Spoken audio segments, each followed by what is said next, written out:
హోలీ, గుడి పద్వా పండుగలకు ముందు మహారాష్ట్ర ప్రభుత్వం తన ప్రభుత్వ ఉద్యోగులు, పెన్షనర్లకు గణనీయమైన ప్రోత్సాహాన్ని ప్రకటించింది. జూలై 2025 నుండి అమల్లోకి వచ్చే విధంగా కరువు భత్యం డిఏను 3% పెంచి 58%కి పెంచినట్లు రాష్ట్ర ఆర్థిక శాఖ సహాయ మంత్రి ఆశీష్ జైస్వాల్ రాష్ట్ర అసెంబ్లీకి తెలియజేశారు. గతంలో ఇది 55%గా ఉండేది. పెరిగిన డిఏను ఈ నెల నుండి ఉద్యోగులకు నగదు రూపంలో చెల్లిస్తామని ప్రభుత్వం స్పష్టం చేసింది. అంటే వారి జీతాలలో తక్షణ పెరుగుదల ఉంటుంది.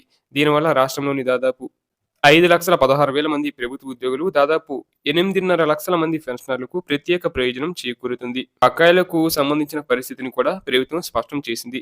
జూలై 2025 నుండి అక్టోబర్ 2025 వరకు ఉన్న బకాయి చెల్లింపులను మార్చి 2026లో గుడి పద్వా సందర్భంగా చెల్లిస్తారు. నవంబర్ 2025 నుండి జనవరి 2026 వరకు ఉన్న బకాయిల చెల్లింపు కోసం ప్రత్యేక ఉత్తర్వులు జారీ చేస్తారు. ఇది పండగ సీజన్లో ఉద్యోగులకు అదనపు ఆర్థిక ఉపశమనం అందిస్తుంది. ఇక గతంలో కేరళ ప్రభుత్వం కూడా తన ఉద్యోగులకు ఉపశమనం కల్పించింది.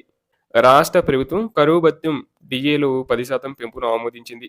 ఇప్పుడు డిఏ 25% నుంచి 35%కి పెరిగింది. ఈ పెరిగిన డిఏ మార్చి నెల జీతాలకు జోడిస్తుంది. ఈ నిర్ణయం కేరళలోని రాష్ట్ర ప్రభుత్వ ఉద్యోగులకే కాకుండా స్థానిక సంస్థల ఉద్యోగులు, ఉపాధ్యాయులు, ఎయిడెడ్ పాఠశాలలు, కళాశాలలు, పాలిటెక్నిక్ సంస్థలు, బోధనేతర సిబ్బందికి కూడా ప్రయోజనం చేకూరుస్తుంది. మొత్తం మీద 2 రాష్ట్రాల ఈ నిర్ణయాలు ద్రవ్యోల్బణం నుండి ఉపశమనం కలిగించడమే కాకుండా లక్షలాది మంది ఉద్యోగులు, పెన్షనర్లకు నెలవారీ ఆదాయాలను పెంచుతాయి. పండగ సీజన్‌కు ముందు వస్తున్న ఈ ప్రకటన ఉద్యోగులకు ముఖ్యమైన శుభవార్తగా చెప్పవచ్చు.